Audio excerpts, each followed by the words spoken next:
Good morning, friends. I hope you had a great Thanksgiving this past Thursday, and I'm very excited for the Advent season that we're in now. If you haven't heard, we're offering DIY Advent wreaths that you can do with your family. You can get a little kit and you can make your own wreath and light it yourself at home with your family to make it real special. And we're also offering an online Advent calendar. So every day of the month of December, you can go onto our online Advent calendar and you can click the day and there will be a fun activity for you to do with your family or by yourself just to celebrate the season of Advent throughout the whole month. Today we are looking at Jeremiah, who we looked at last week. We looked at his book, the book of Jeremiah, but this week we're looking at the next book, which is also written by him, but it's called Lamentations. Now, if you remember from last week, we said that Jeremiah is sometimes called the weeping prophet, right? He cried a lot. The people of Jerusalem didn't listen to everything he had to say and did not obey God all the time, and that made him really sad.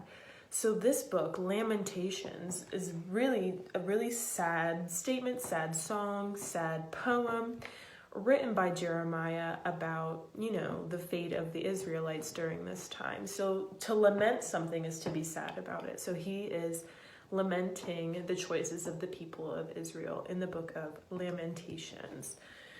But why was he so sad, right? We know they weren't listening. And in Lamentations chapter 1, verses 1 through 4, Jeremiah says, "Jerusalem, once so full of people, is now deserted. She who was once great among the nations now sits alone like a widow. Once the queen of all the earth, she's now a slave. She sobs through the night, tears stream down her cheeks. Among all her lovers, there is no one left to comfort her. All her friends have betrayed her and become her enemies. Judah has been led away into captivity, oppressed with cruel slavery. She lives among foreign nations and has no place to rest. Her enemies have chased her down, and she has nowhere to turn. The roads to Jerusalem are in mourning, for crowds no longer come to celebrate the festivals. The city gates are silent, her priests groan, her young women are crying. How bitter is her fate."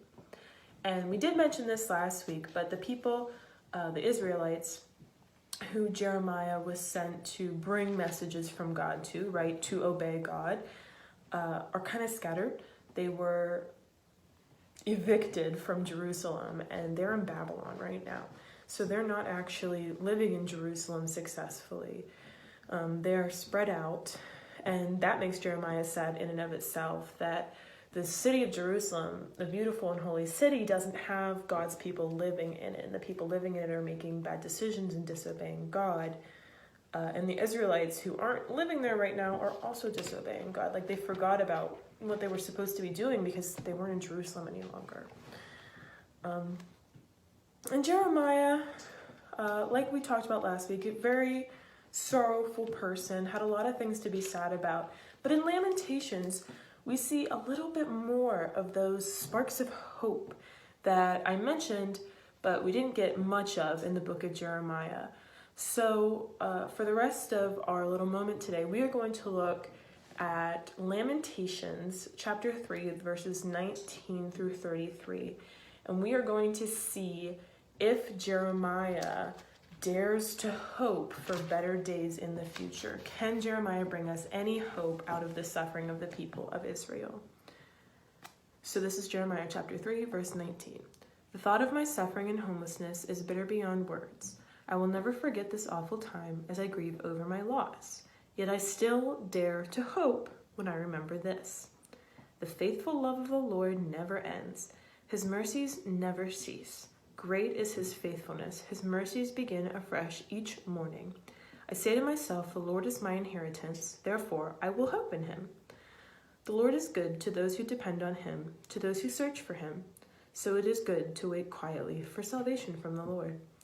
And it is good for people to submit at an early age to the yoke of his discipline. Let them sit alone in silence beneath the Lord's demands. Let them lie face down in the dust, for there may be hope at last.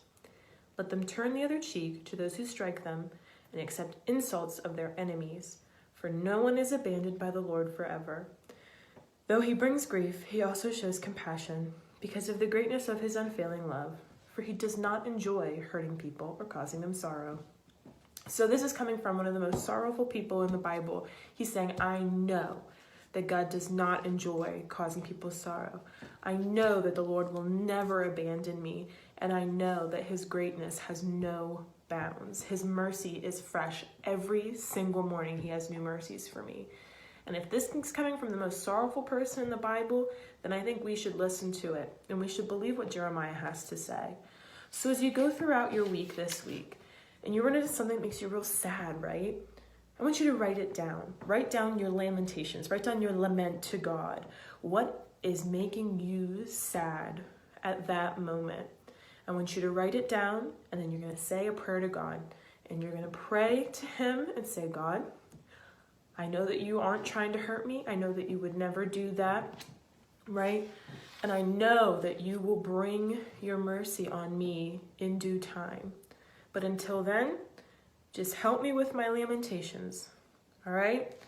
So this week, when you have your lamentations, write them down and pray to God to take them away. And please, please enjoy our first Sunday of Advent.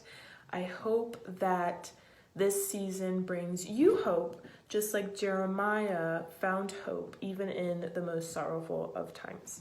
Have a great week.